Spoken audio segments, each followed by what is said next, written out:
I think a materialist approach to things is very, very consistent with my experience in Christian social justice.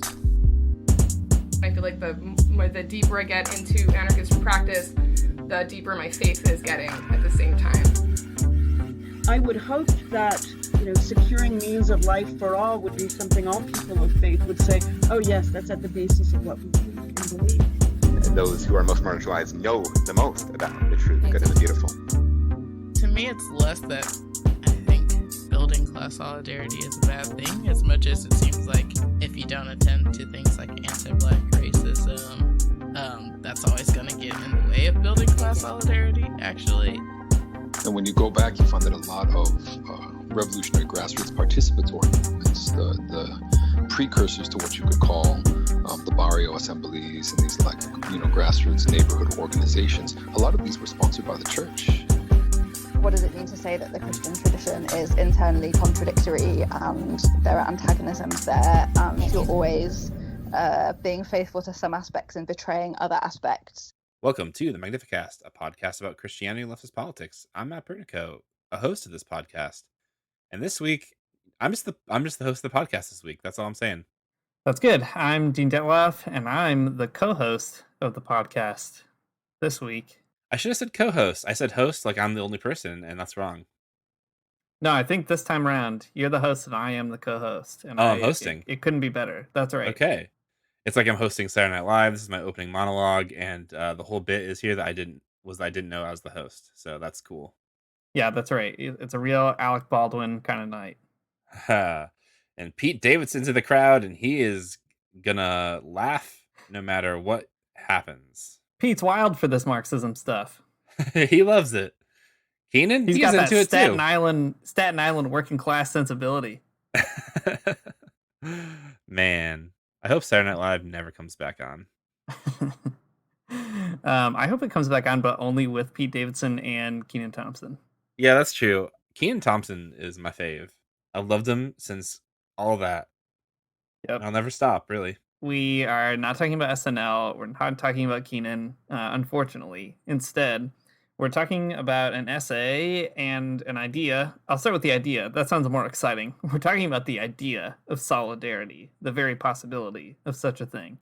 But to do that, we're talking about an essay by David Roediger, who's a really great labor historian and Marxist theorist and anti-racist historian who has a collection of essays called Class, Race, and Marxism. And one of the essays in it is called Making Solidarity Uneasy, Cautions on a Keyword from Black Lives Matter to the Past.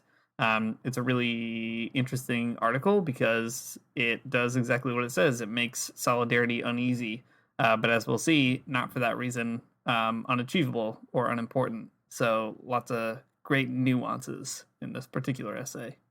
Yeah. Well, since I'm the host, let me just introduce it like this.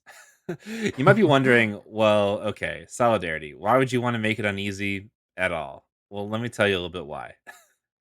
This past week on July 20th, there was a big strike across the United States, and it was in some other countries too. Imagine that. It was called the Strike for Black Lives. The strike was organized mostly by SEIU, but there's a coalition of other unions and other activist groups that were, working on it to make sure it all happened. And after all was said and done, workers went on strike in something like 160 cities. It was massive as far as a big strike goes. The goal of the strike was to draw attention to the pressing labor issues of the day, which we're all very familiar with at this point, I guess, like minimum wage, paid sick leave, proper protective equipment for workers, and so on. But the strike also paid some special attention to the ways that race and class go hand in hand. How, you can't talk about economic inequality if you don't talk about racial inequality too. That's good. I don't know. But for all of us who weren't on strike, it's like a moment and a time to stand in solidarity with these workers. And solidarity is one of those big ideas on the left, like Dean was saying a minute ago, that we use quite a bit. But what does solidarity actually mean? How does it work? How do we do a solidarity in general? Is it posting about it? Is it using the right hashtag? Does it mean marching with people? Does it mean holding common sentiments together? Does it mean just wanting the same things? Does it just mean empathy? What could any of these things mean, really? So, in this episode, we're going to take a closer look at the idea of solidarity and some of its complicated histories. And I think by kind of understanding the histories and kind of understanding like the criticisms about certain types of solidarity and certain types of historical moments, we can kind of come to understand like what's going on a little bit better in our current situations and like how we can comport ourselves better to being better practitioners of solidarity. As Hmm. people who are on the left or people who are Christians, it's really important to understand how to like come alongside people, and I think that we can learn a lot by understanding how people have done it wrongly. Yeah, I think that's right. I think it's also great to reflect on something like solidarity because it's one of those words that like everybody loves, and rightly so, right? We all love it. Solidarity, you should love it, you should want it, you should try to achieve it, all that kind of stuff. You want to be in solidarity with other people. It's a good word, but it's also a word that can hide a lot of differences that are significant differences. It can sort of obscure them or paper over them or pretend that they don't matter when in fact perhaps not only do they matter but they prevent you from having real solidarity. And I think this is kind of a theme that comes up on this show a lot with respect to Christianity, and it's interesting to see a similar problem in the labor movement in particular.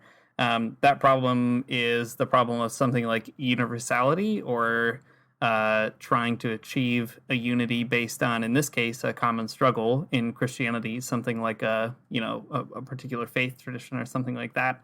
But I think there's a similar way that these kind of aspirations that might seem good, and maybe in many cases, of course, are good, nevertheless can end up creating their own kinds of particularisms that are actually violent, but they sort of hide behind um, ideas of the universal. If you're interested in where we talk about that on the show, we talk about it with Maria Armstrong a few times. Marika Rose also brings our attention to it, and some other people as well. But we've never really done it in the labor movement, I don't think. So I think this will be a good way to maybe draw some connections. So let me start out with a quote from Roediger, kind of putting this all on the table.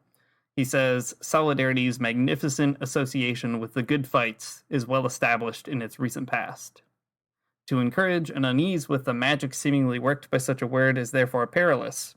It risks being misheard as defeatism and resignation in the face of division, rather than as an appeal for sober reflection on the difference that differences make, even in how unity is apprehended.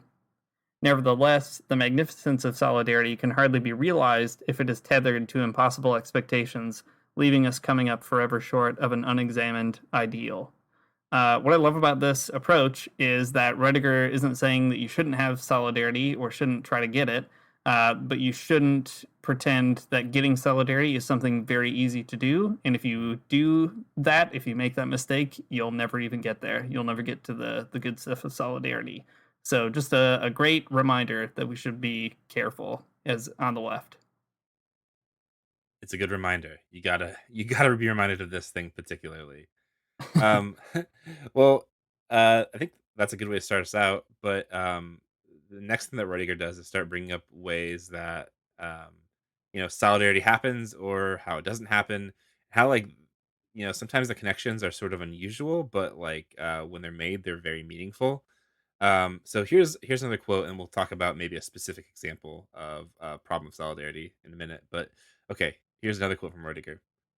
Looking as well at the forms of solidarity that emerged after the killing of Mike Brown underscores another dimension of the difficulties involved in arriving at a sober assessment of the phenomenon of solidarity. We confront, that is, not only the question of our own desire, but also perhaps an erratic pattern of ways in which solidarity actually comes and fails to come into the world. In at least two particular areas, Black Palestinian solidarity and Black queer solidarity, the dramatic successes after Ferguson seemed almost simple in their triumphs, a matter of showing up and reaching out and waiting. And yet, other efforts at solidarity, such as trade union solidarity with the victims of white supremacist police violence, solidarity proceeds excruciatingly slowly and not always forward.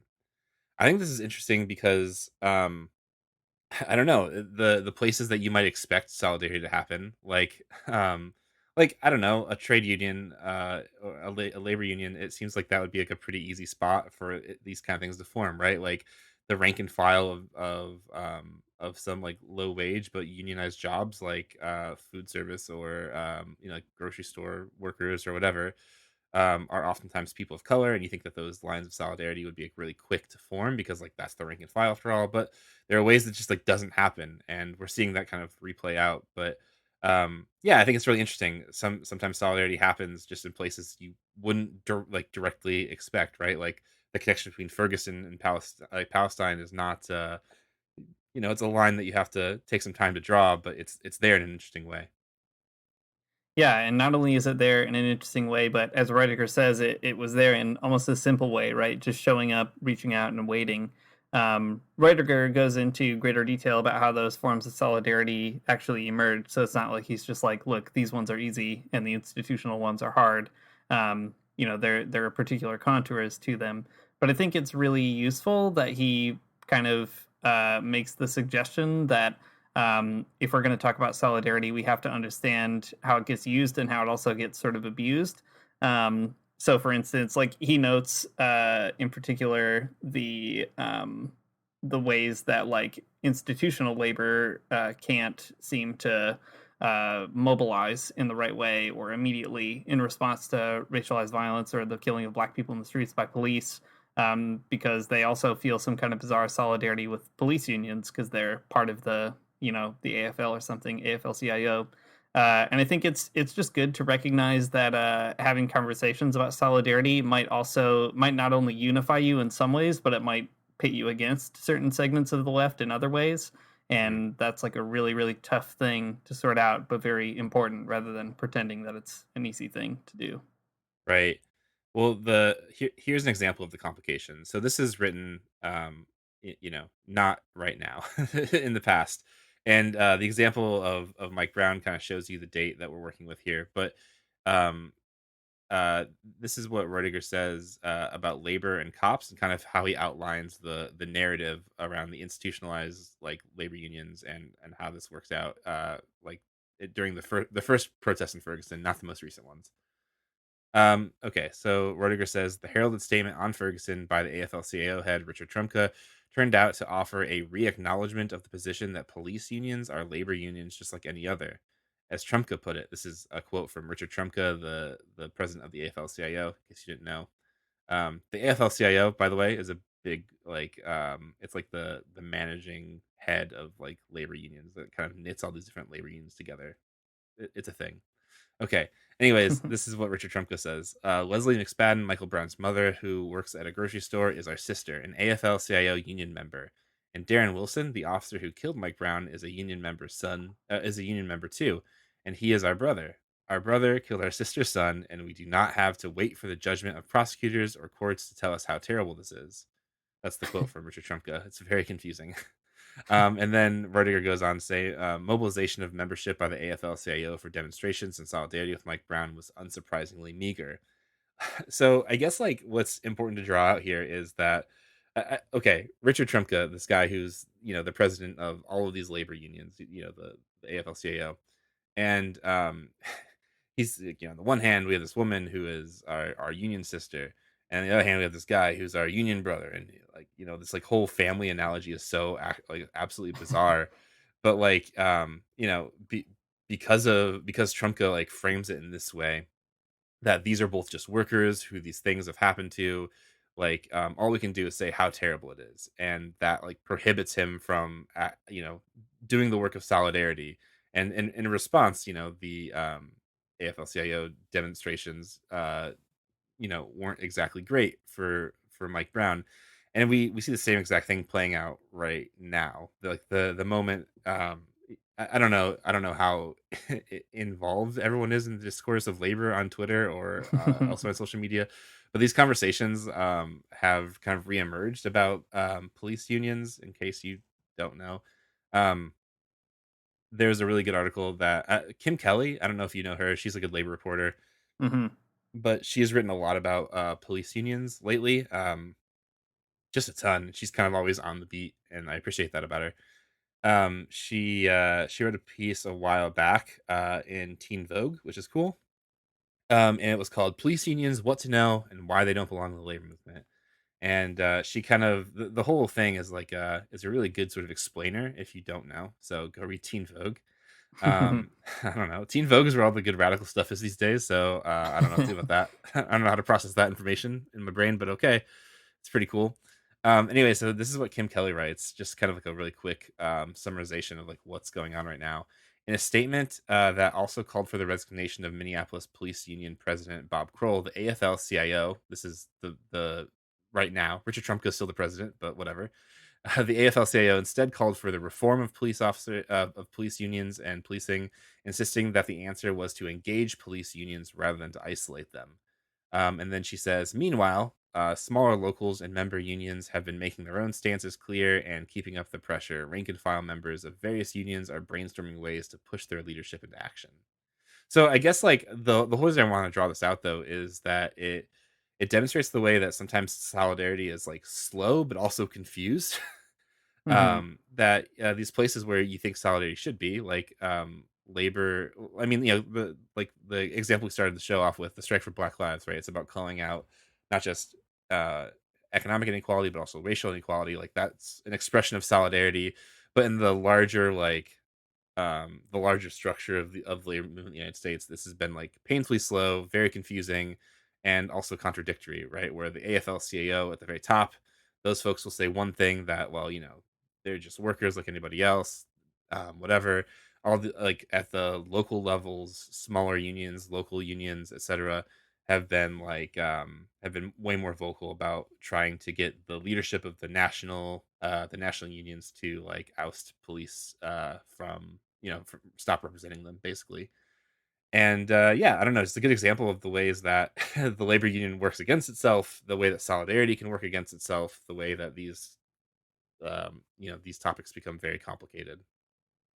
Yeah, I mean it's great to point that out, right? It's just put simply, it's the weaponization of solidarity by one kind of institutional arm of the labor movement against the weaponization of solidarity by certain rank and file people in the labor movement. Which is all to say that you don't want to collapse those kind of distinctions in some kind of imaginary peaceful higher solidarity where everybody just gets along, right? Like where you have all the big union family comes together for the big family reunion, and everybody feels good about it, like they're all part of the big old labor family. I think it's important to sort of break that kinship analogy and understand that solidarity is something that you earn and sort of strive to achieve and re-earn over time. You can't really like take it for granted just because you're in a movement ostensibly built on solidarity. That's right. Like in the most recent sort of wave of protests around George Floyd and his murder, um, like in Washington D.C., there was this moment where people were kind of upset that the AFL-CIO building in Washington D.C. was like, it got tagged. People spray painted "All cops are bastards" on it, and you know, and they broke like windows or whatever. And in response, like the AFL-CIO folks were like, okay, um, like what if we said Black Lives Matter on the building? So they painted a big Black Lives Matter mural, and like that's in a way of that's a way of saying solidarity with these protests, right? Saying Black Lives Matter is a way of saying solidarity right now, and it didn't really help them. It didn't really help them. It didn't ring true, right? Like just like you were saying, that solidarity like wasn't earned. It was just Hmm. like, just saying it doesn't mean it's true. Showing up for somebody is sometimes it's hard to tell exactly like what showing up for somebody might look like, right? Like it can look like a lot of different things. Like maybe sometimes saying it is like enough, and sometimes you have to do more, or show up in different ways. And I think what's clear is that like boarding up your windows and putting a Black Lives Matter mural on your building is not the same as showing up for people in that moment. So, I mean, the AFL-CIO is trying to, I think, like do what it can in this moment, but I think it is also severely confused in the way it's responding. Yeah. So yeah, all of that to say that like solidarity is complicated, and sometimes just saying it isn't enough. Yeah, that's right. I think this is a great way to also talk about how Christians get stuck on these sorts of problems. I mean, we talked just, I don't know, maybe it was like a month ago or a couple months ago now about labor and capital and all that kind of stuff, and how Christians just have sometimes a hard time understanding what the what the productive forces are in a society, or like why you would care about them. And we sometimes as Christians eclipse those questions with appeals to things like loving our neighbor or acts of mercy or something, and we sort of ignore these material issues underneath. I think solidarity is actually a great example of how that happens a lot, Yeah. because Christians will use that word, right? And one thing that's really fascinating about this essay is Roediger makes this argument that in some ways Christians didn't invent the word, but they like set a tone for it, which doesn't go away, I don't think. So Roediger says the origin of the term solidarity and even its usage into the 19th century are surprisingly entwined with impulses that, if not conservative, are seemingly at odds with the left uses of the word so common today. Well into the 19th century, the Catholic Church, not radicals, deployed solidarity most effectively, being better poised to survive repression and more able to combine a critique of bourgeois individualism with a hankering for older pre-industrial regimes of rule, including at times even royalism. Roediger doesn't mention this, but like this is basically the, I think, driving sentiment behind like Rerum Novarum, right? Some of the labor encyclicals, papal encyclicals. And it's also a certain driving sentiment that's still with us today, right? I think about like, I don't know, Matt, if you've heard of the American Solidarity Party. Does that mean anything to you? No. That's fine. I won't go into it. I should have, when we were thinking about this episode, I should have done more research on it and brought it to you earlier, but, it just occurred to me right now in this conversation. It's a political party that is based on, in sort of like Catholic social teaching in the United States, and it comes out of certain distributist ideas. You know, it's not totally homogenous, but it's a kind of like Catholic left of center sort of movement.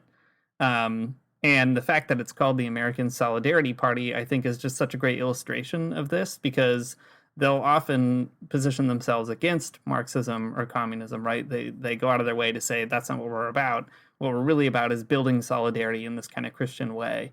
And, you know, it's not like they're like totally reducible to Christianity, I guess. I don't know. Maybe they are, maybe they aren't. But in my experience, the only people I ever see talk about it are Christians, which is telling in itself. And in any case, all that to say, it's an interesting example of how the Christian use of the term solidarity has continued till today in a way that is not always bad, right? Like when Dorothy A talks about being in solidarity with the working class, she's not doing that as a Marxist. And like sometimes I wish that she did. But obviously what she achieves with it is still very impressive and good. But nevertheless, solidarity is a term that people can hide behind in order to reproduce anti-communist or anti-proletarian sentiments, not to mention all kinds of ways that people use solidarity to say that they're for something like, let's say, an anti-racist movement in the streets, but in fact, they, you know, don't put up in the way that they should. So all that to say, Christians have, I think, particular reasons to use this word, and Christian leftists have particular reasons to be like suspicious of it in the ways that Roediger helps us understand.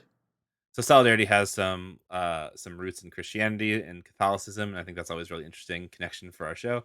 But I think as the word stands, most of us know it when it, you know, in regards to labor. And Roediger goes on to say a little bit more about how that all happened. So he says, in the second half of the 19th century, the connection between solidarity and labor became firm for the first time at the level of both practice and theory. Ironically, Marxist practice, far more than Karl Marx's theoretical writings, spread the use of solidarity, often in its English rather than its French form, which meant across national boundaries. So there's the term there, not necessarily in Marx himself, but in Marx's praxis. And that's I guess pretty interesting. Mm-hmm. But I mean, I think there's a lot to say about Marx and solidarity. There's a lot of ideas that Marx has that kind of like makes glances at what we would know as solidarity, but he says them in different ways because I think the language wasn't quite there for him or something. Mm-hmm. But like species being, there's a sense of solidarity there, but also one that kind of covers over difference, you know, the sense of like all being human. But there's also other types of solidarity that you get in Marx too, just in his conception of like you know, like the ways that workers can come together to I mean, you know, basically have a revolution. But like, but Marx himself never talks about it so much, or at least not as explicitly as other people do. Hmm. Yeah, it's funny. Roediger says, I mean, for all you sociology history heads out there, Roediger says that it's actually like Durkheim more than Marx who Right. takes the time to like sort out what this word means and what it does, all that kind of stuff, which is pretty interesting. But nevertheless, I mean, solidarity obviously goes on to become an important term in the labor movement, regardless of where it comes from. Marx filters it in a way that's pretty interesting, even if not in a super detailed way. But I think what's really key in this essay, and what I think is really fascinating, is that Roediger is trying to kind of balance out the good with the bad, I guess, or the promise and the peril, maybe is a better way of putting it. That there's a promise being made when someone says solidarity, right? The promise that we are in this together, whether you're a communist or an anarchist or a unionist or whatever it might be, for Marx's time anyway. But at the same time, there are the perils when you start to abstract that in real social movements, by assuming that by saying the word solidarity, it's a sort of magic word, as Roediger says, that does away with all the difference, which I think is an important thing to just keep on harping on.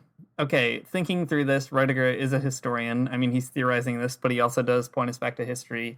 And I think that we could pull out a few examples. I mean, we've been talking about how solidarity is hard to achieve in maybe a contemporary moment, but Roediger points us to these earlier moments where there are these illustrative cases of what he's talking about, the challenges of solidarity, or the way that solidarity doesn't get achieved, all that kind of stuff. The contradictions in the labor movement, we might say.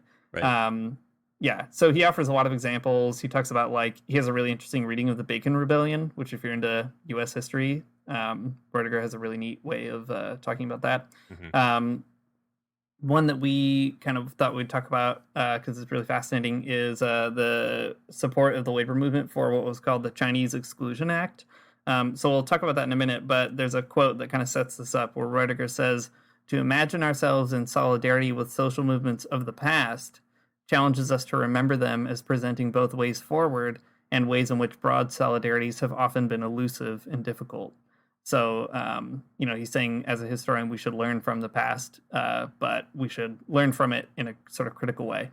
So Roediger turns to talk about the Knights of Labor, which were a like fraternal organization that turned out to be kind of a big deal labor union in the 19th century.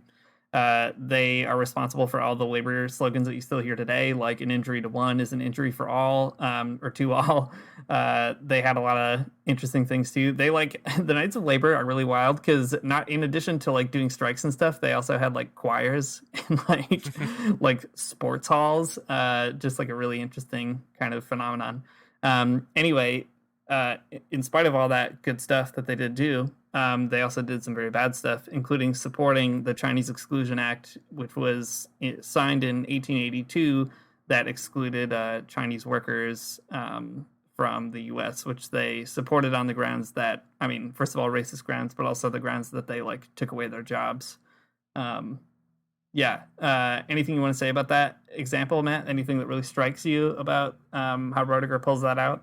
Yeah, for sure. I don't know. The Knights of Labor were not something I knew a ton about, other than just some basic information. And I think Roediger helps kind of explain exactly like sort of the problem with them. I guess I've heard people talk about Knights of Labor in different contexts and like sort of the history of the labor movement, and like they seem like important things and an important group. But Roediger like talks about the Chinese Exclusion Act with regard to the Knights of Labor in a really important way. He says this: "An important part of the labor movement was built not despite a commitment to anti-Chinese racism, but through such a commitment." So I guess what's important about the Knights of Labor and their support of the Chinese Exclusion Act was that it's not just like an accident that they did that. It's something that they did because like that was part of building their movement. Building worker power at that moment, I guess, meant appealing to white supremacist sentiments. That sucks, I guess, is what we can say about it, right?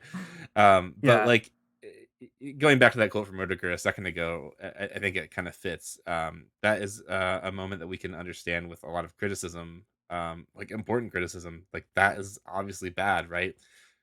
You, you can't really say an injury to one is an injury to all if you don't actually mean all. And Roediger has this interesting thing too that links back to like the Knights of Labor, more like fraternal vibe at the beginning, which, if you say an injury to one is an injury to all in the context of like a fraternal order, it might mean something different than like universal, Yeah. right? Yeah. But just the same, like, I guess this is a good thing to take a look at, that like this is the way that labor like built itself in the United States, and like we still see some of these things kind of play out, right? That there are these like conservative and reactionary elements to labor in certain places that will prize the labor and the value and the dignity of some workers over others, and Hmm. that's not solidarity. That's just being a white supremacist. Yeah, or even like the way that people, certain prominent voices in the labor movement or in like left discourse or whatever, will play off certain demands made by like social movements as being not palatable for like the working class, which is usually the imagination is like the white working class in particular. Oh yeah. I'm thinking of a particular incident that I won't go into the details of, but not too long ago, a certain podcast said something about how abolition, like prison abolition, is dumb, and how like people don't even know what they're talking about when they say it, and they sort of won't go out of their way to explain it to anybody.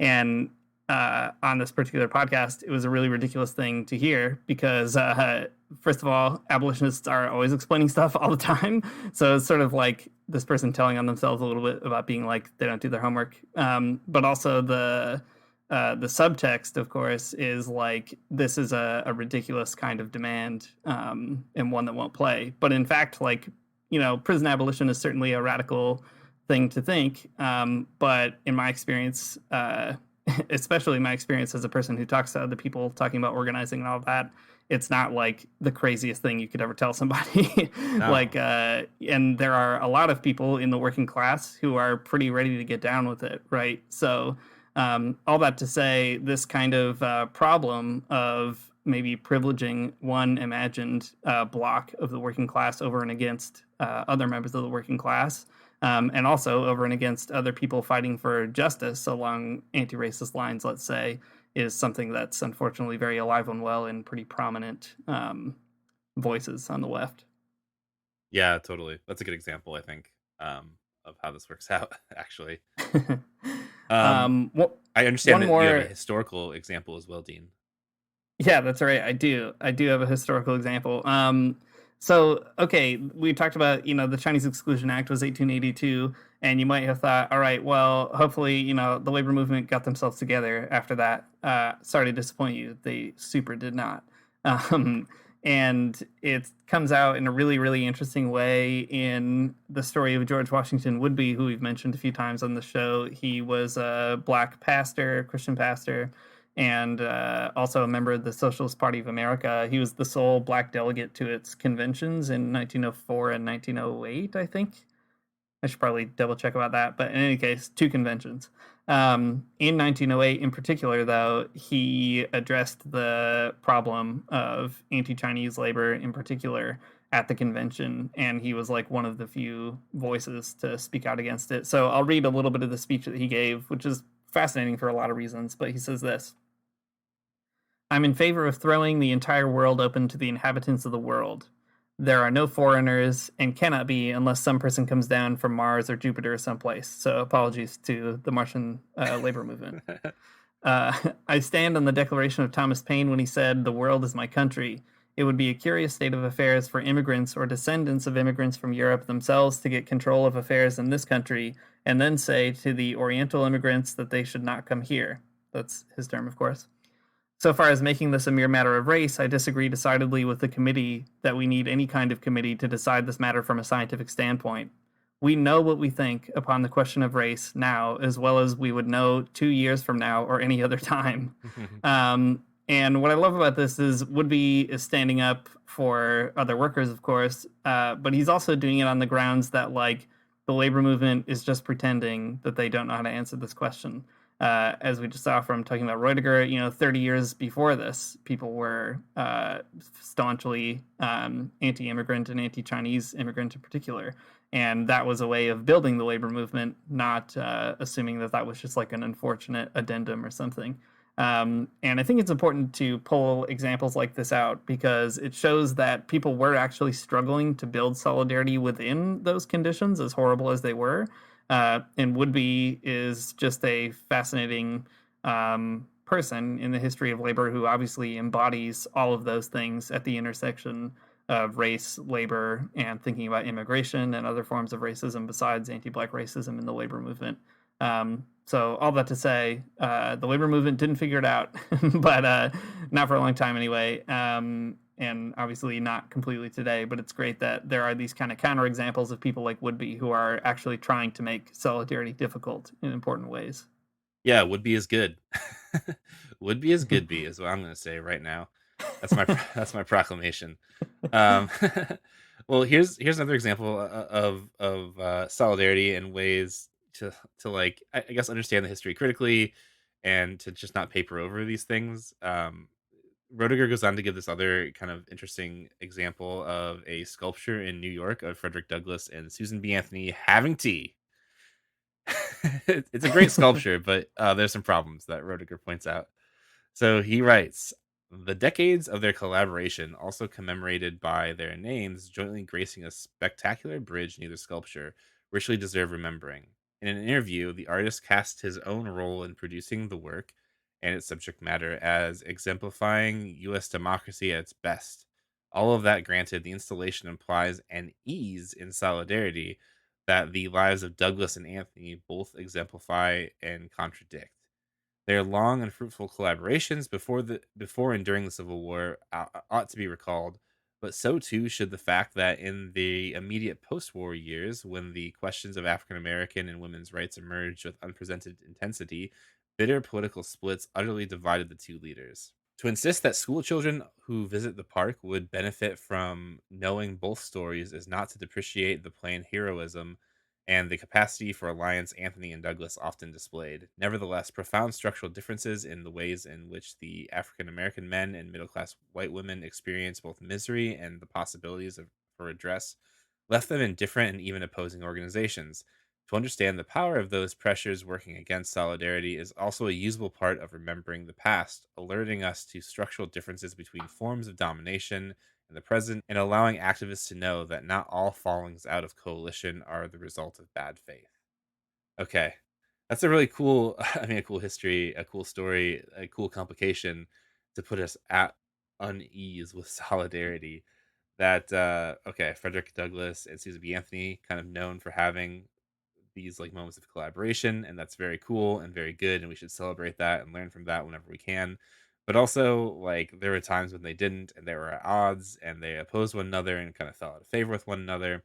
And that's also like an important part of the story. Like, it is like maybe it's more depressing or like it's not as cool of a story because it doesn't sort of like highlight the way that these two people like work together or something.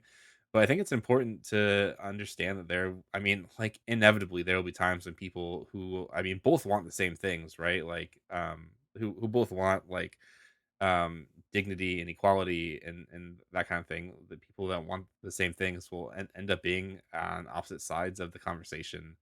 And I think that's also good too, that like you don't have to pretend that you are in solidarity with other people when you really aren't. Because to do so is a disservice to the movement that you're in and the movement the other person is in. To pretend to have solidarity is bad as well. Mm-hmm. Yeah, I think that's right. And even that note that Roediger says that not all fallings out of a coalition are the result of bad faith, I think is really important, right? That you can have a good faith disagreement about how to strategically achieve something that might push you apart, right? Like Anthony and Douglas disagreed over strategies to get suffrage, right? The question being, should you focus on race or gender or both or whatever? And these kinds of issues divided them in ways that just make solidarity really tough. Like if you read the sort of history of that decision for them to part ways, you can sort of understand why both of those individuals felt the need to I don't know, like split on these particular issues and focus on their own fight for a while. And at the same time, you can see that that split also made solidarity between like the struggle for racial justice and the struggle for gendered justice and justice for women in particular very difficult, because if you start playing these two sides off against each other, you reproduce things like sexism or racism within respective movements, and that's what we saw in those movements as well. So I think it's just like it's a really instructive example of how you should see these disagreements as good faith disagreements that nevertheless create real problems, and also you should, as he says, avoid the sort of temptation to see this as like U.S. democracy at its best, to have these two individuals enjoying some tea, knowing all the while that eventually they're not going to be doing that. Yeah, I think it's good. It's a good lesson to learn. Well, okay. So here's the thing about critical studies: they can bum you out, right? Solidarity is a great word. Everybody wants it. Some people want to name a whole political party after it. We all want solidarity. But Roediger is trying to say it's a lot easier said than done. And not only that, if you say it too easily, you will not even do it. It will stop you from doing it. And I don't know, Matt, how do you sort of respond to something like that? Or how does that make you, how do you process that as a person on the left? It's frustrating. I wish it was just as easy as saying it. That'd be great. But I think that makes some sense. That if it's just an easy thing to say, you don't really have any skin in the game, then yeah, it would be hard to actually achieve. But if you're just saying it, but I think it's a good thing to kind of safeguard ourselves against, right? Like there are plenty of people in the world who are already like willing to just say that they're in solidarity with this, or they're willing to say Black Lives Matter, or they're willing to take a knee or whatever, and they don't mean it. It's done in bad faith. There are too many of those people already. So I think people on the left need to figure out like how to actually express solidarity in some kind of meaningful way, so that it doesn't just fall into sort of like the sea of bad faith corporations saying that they care about Black lives or something. Yeah, I think that's right. And not only that, but even thinking of the ways that people on the left, like we were just saying, sort of privilege imagined constituencies over and against others in ways that are really pervasive. The story I mentioned earlier is one example. You can see a lot of others, I think, when like people on the left get really obsessed with, I don't know, like not alienating white workers over talking about Black issues or something like that. Or people will say things like, you're never going to get like a rural white person to like accept this or that demand unless you frame it in a way that, I don't know, makes like appeals to their most reactionary parts of their nature or something. Or, these kinds of things that sometimes feel more like trolling than actually trying to get anything done. I think one of my biggest like frustrations in the left discourse is people who will say things like racism is real, but at the end of the day, all you have to do is think about class, and that's it. If you just think about class, you can kind of solve all the problems at once. I think what Roediger does is actually to say that, hey, if you want to build class solidarity, then you better work hard to build solidarity across like racial lines and many others. Otherwise, you're never going to have class solidarity, and you can't do that by pretending that every issue is actually secretly a class issue. Now that I think about it, that is something that Amoria says in the intro to this podcast every single week. So I guess you're familiar with the idea already. But it's a very good point, and one that people should keep talking about, I think. Yeah, I think so. The other thing here too, this is the opposite point that I guess we're trying to make too, is that learning how to disagree is probably a good idea.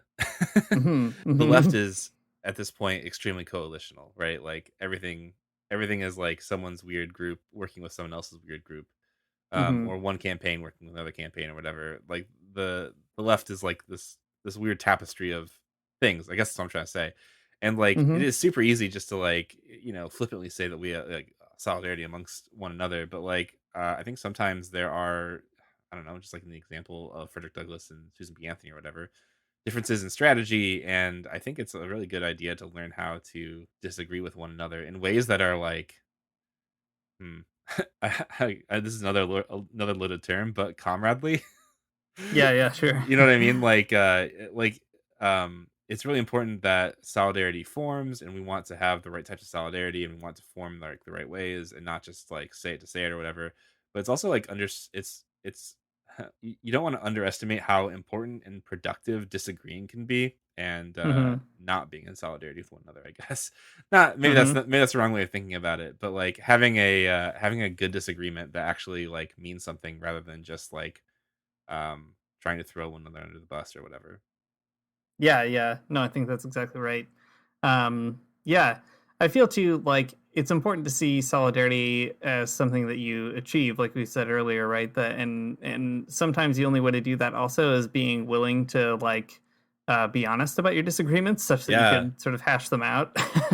Because if you pretend they're not there, or you pretend that everybody's actually harmonious, I mean, what a way to destroy any attempt to build any real unity. hmm Yeah, exactly. Well, Roediger has I think, a really good conclusion here. I'll just read it and then we can sort of talk it through as we wrap it up. So he says, warnings against easy optimisms are far from calls for quietism. Instead, they reflect on the extent to which the desire for reassurances that social motion is proceeding in our favor can lead in practice to immobilization, especially when defeats accumulate and hollow victories are extolled. They urge that we realize what are up against and how uneasy the road ahead is bound to be. We ought to be willing to make solidarity uneasy as well, seeking it by owning its difficulties. Hmm. And I think that's just a great way to put it, that you'll only get solidarity if you recognize that it's hard to get. And I think that shouldn't like paralyze you from acting, but on the contrary, it should motivate you to act in such a way that you're, ready to mess up and ready to be told that you're messing up, and receiving those kinds of criticisms or making those kinds of observations, all in the interest of actually building solidarity rather than trying to, I don't know, protect your particular vision of how the left ought to be or something like that. Yeah, I think that's pretty good. I mean, like the historical aspect of it means that you kind of have to become a little bit disenchanted from some of like the romance of some of those really cool labor stories. Or like, like Mm-hmm. Bacon's Rebellion is like I know we didn't talk about it very much, but like it's one of those stories that's like, and this is exactly why uh black workers and white workers should work together against like the ruling class or whatever. But taking that unease demonstrates the way that um it's just like way more complicated, and those stories they don't always they don't always line up with our fantasies of them or our Mm-hmm. interpretations of them or whatever.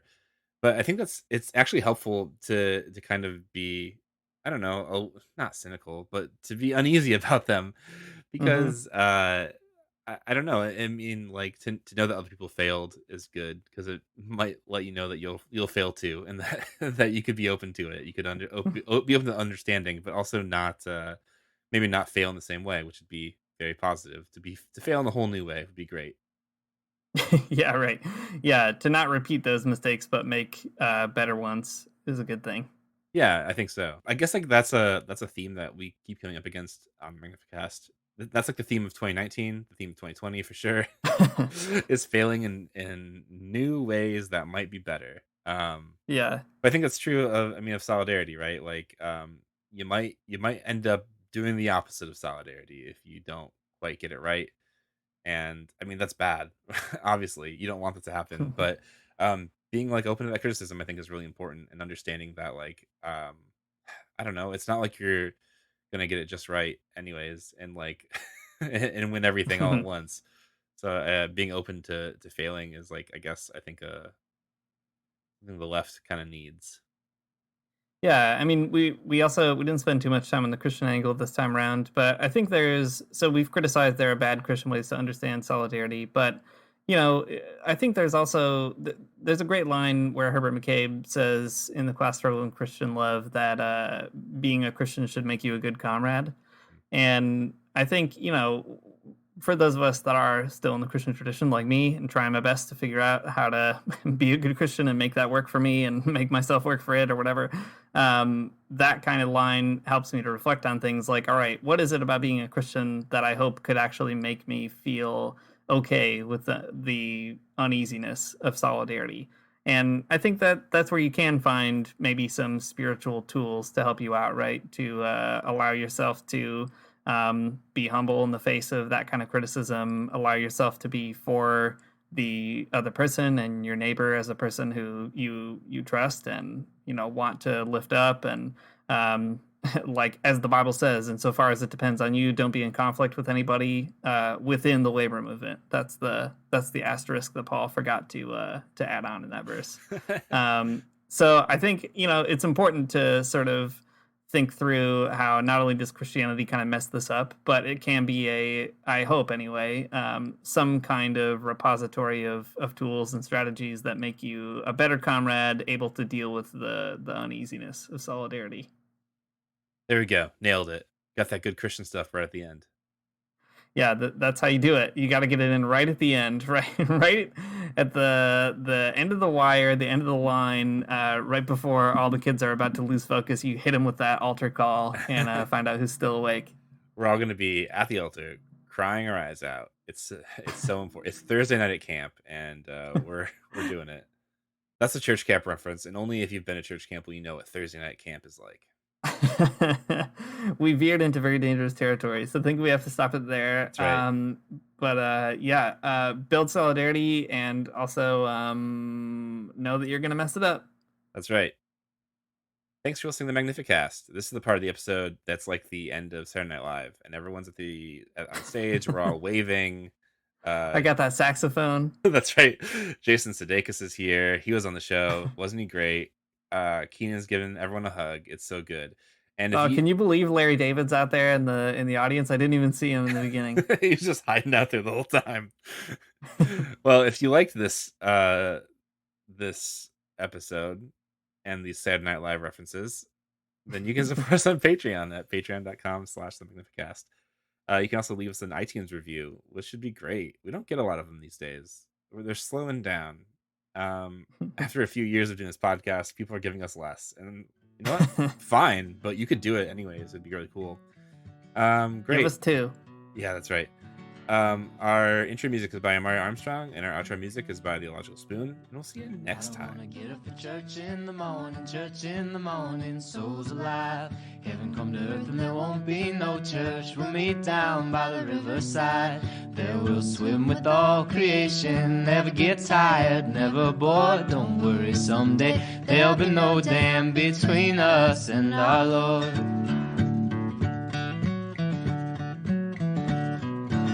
Jackson, keep your hoods up. Well, keep your hoods up and you stay up late. In Jackson, you keep your hoods up. Well, you keep your hoods up and you stay up late. Oh, don't mind a cold night, but we might mind if you leave too soon. So come on now, it's still early.